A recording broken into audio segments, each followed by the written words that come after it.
বলো নারে রিসালাত। এই তাকবীরও দিবেন ইনশাআল্লাহ, দিবেন না ইনশাআল্লাহ? বলে হুজুর কেন দিব? লিল্লাহে তাকবীর দিলাম, আল্লাহু আকবার, এটাই তো আলহামদুলিল্লাহ। নারে রিসালাত কেন দিব? বাবা, আমাদের এই কোরআন নাজিল হয়েছে আমাদের রাসূল সাল্লাল্লাহু আলাইহি সাল্লামের উপরে। তো ওই রাসূলের কারণে আমরা কোরআন পাইলাম। ওই রাসূলের স্লোগানের দরকার আছে না? ওই রাসূলের স্লোগানও দিবেন। যদি কোনো জায়গায় দ্বন্দ্ব থাকে এটা আপনাদের বিষয়, তবে আমি দেই, এজন্য আমার সাথে দিবেন, ঠিক আছে না? আল্লাহ যেন কবুল করে। তাহলে আমরা মদিনা যাইতে চাই কি চাই না? সবাই বলেন দয়াল আল্লাহ দয়া করেন, দয়াল নসিব করেন মদিনা। লা ইলাহা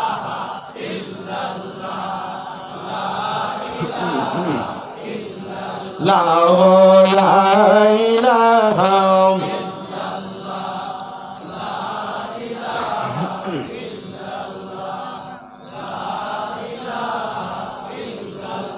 লা ইলাহা ইল্লাল্লাহু মুহাম্মাদুর রাসূলুল্লাহ সাল্লাল্লাহু আলাইহি ওয়াসাল্লাম। সবাই মুহাব্বতের আওয়াজে জবান খুলে পড়ি আলহামদুলিল্লাহ। মুআজ্জিজ সদরে মুহতারাম, আজকে এই দরিল বাজার নসিমন গাড়ির ড্রাইভার সমিতির উদ্যোগে দ্বিতীয় বাৎসরিক তাফসিরুল কোরআন মাহফিলের যিনি সম্মানিত সভাপতি, আপনাদের ধরেল সরকারি প্রাথমিক বিদ্যালয়ের অবসরপ্রাপ্ত প্রধান শিক্ষক আলহাজ মোহাম্মদ আব্দুল কাদের সরকার সাহেব, বারাকাল্লাহু ফি হায়াতি, আল্লাহ যেন ওনার হায়াতে বরকত দেন, পড়েন আমিন।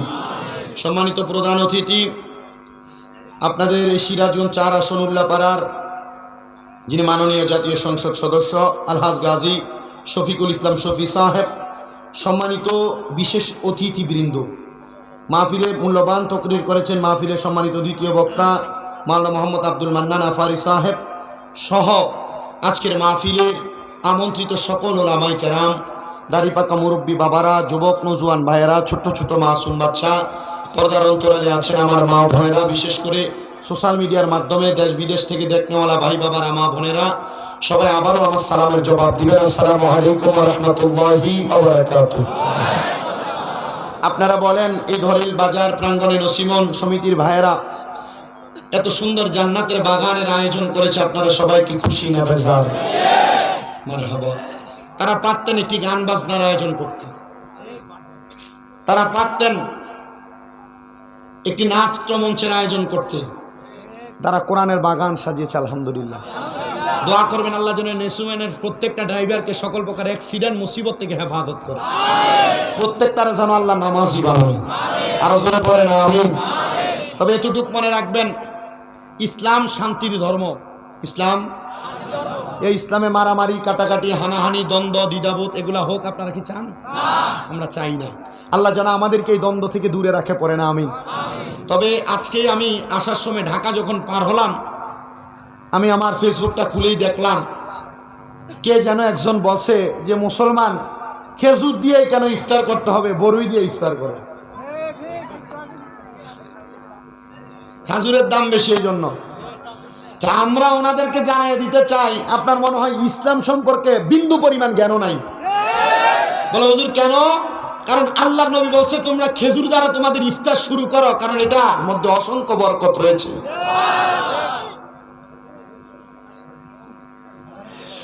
তা আল্লাহ তাআলা এমন দ্বন্দ্ব বিদ্বন্দ্ব থেকে আমাদেরকে বাঁচায় রাখেন, আমিন পড়েন, আর জোরে পড়েন আমিন।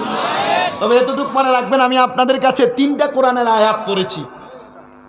আমার একটা স্বভাব, আমি 3টা কোরআনের আয়াতের উপরে 3টা অনুবাদ যখন করব, করার পর এই আয়াতের সমীপে আমি আপনাদের কাছে কয়েকটা কথা বলার চেষ্টা করব। আপনারা ধরেল বাজার সহ আশেপাশের এলাকা থেকে আগন্ত মুসলমান জনতা, আপনারা বলেন, আমি যদি 2-1টা কথা বলি আপনাদের কি একটু কষ্ট করে বসে থাকতে অসুবিধা হবে? তবে আপনারা শুনতে রাজি আছেন তো ইনশাআল্লাহ? আল্লাহ যেন কবুল মঞ্জুর করে, জোরে বলেন আল্লাহুম্মা আমিন। আমি আমার বয়ান শুরু করার আগে মুহাব্বতের আওয়াজে আরেকবার আপনাদেরকে নিয়ে দরুদ শরীফ পড়ি, আল্লাহুম্মা। সাউন্ড তুলে দেন, এই ছেলে সাউন্ডটা একটু তুলে দেন, আমার কানে লাগে না, কানে লাগতে হবে। ওয়া আলা আলিহি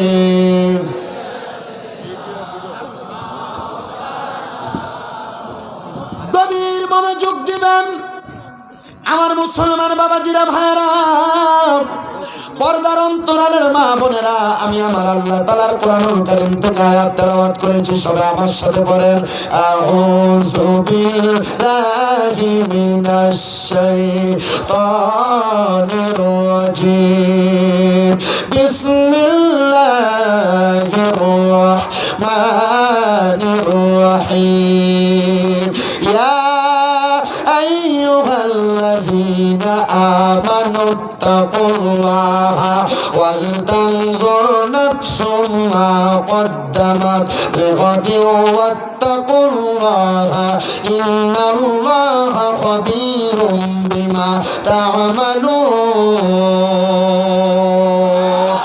আপনারা বলেন, ঘোষণা যিনি করেছেন তিনার নাম কি? ও মুসলমান, এই আয়াতে কারিমার তাফসীরে জালালাইন শরীফের মধ্যে আল্লামা জালালউদ্দিন সুয়ুতী রাহমাতুল্লাহ আলাইহি এবং জালালউদ্দিন মুহাল্লি রাহমাতুল্লাহ আলাইহি ওনারা আয়াতে কারিমার শব্দান্ত বঙ্গানুবাদ উল্লেখ করতেছেন, ইয়া আইয়ুহাল্লাযীনা আমানু, ওহে যারা ঈমানদার, আল্লাহ তাআলা ঈমানদারদেরকে বলতেছেন, ইত্তাকুল্লাহ, তোমরা আল্লাহকে ভয় করো। আপনারা বলেন, মুসলমানরা ভয় করবে একজনকে, তিনি কে? আল্লাহকে যদি ভয় করে ওই মুসলমান কোনোদিন নামাজ ছাড়তে পারে না। আল্লাহকে যদি ভয় করে ওই মুসলমান কোনোদিন রোজা ছাড়তে পারে না। আল্লাহকে যদি ভয় করে ওই মুসলমান কোনোদিন সুদ খাইতে পারে না। আল্লাহকে যদি ভয় করে ওই মুসলমান কোনোদিন ঘুষ খাইতে পারে না। আল্লাহকে যদি ভয় করে ওই মুসলমান কোনোদিন পরের হক খাইতে পারে না। এবার বলেন, আমরা সবাই এই হারাম খাবার ছেড়ে দিয়ে আল্লাহর ইবাদতের মাধ্যমে আল্লাহকে ভয় করার মতো ভয় করার দরকার আছে না?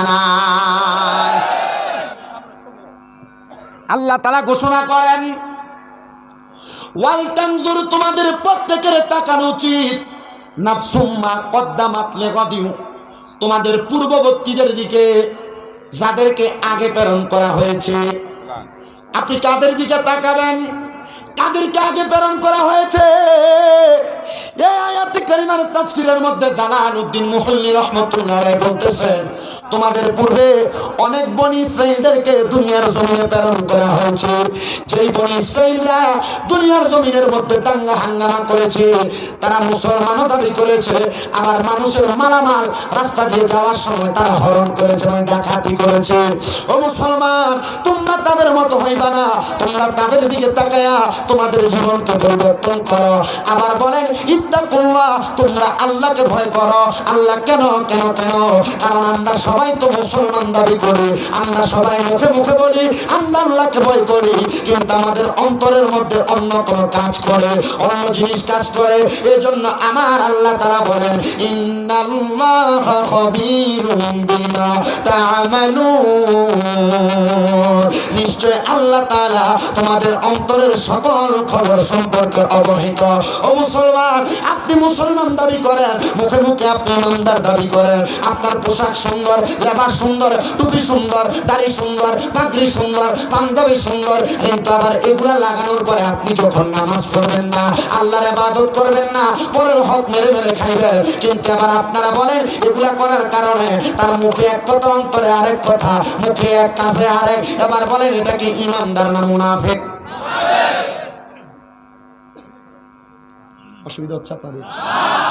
বুঝতে পারছেন আয়াতে কারিমা? এক নাম্বার আয়াতে কারিমা। এবার আমার আল্লাহ তাআলা বলেন,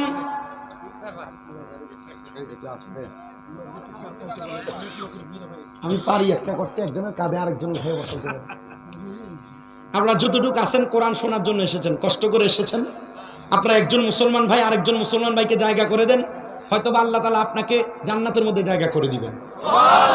এর চাইতে বড় কথা আমার কাছে নাই। আমি একটা গজল পড়ি, আপনারা একটু কষ্ট করে সামনের দিকে আসেন, বলেন, ভালোবাসার জায়গা মদিনা, ভালো লাগার জায়গা মদিনা, বলেন ভালোবাসার জায়গা মদিনা।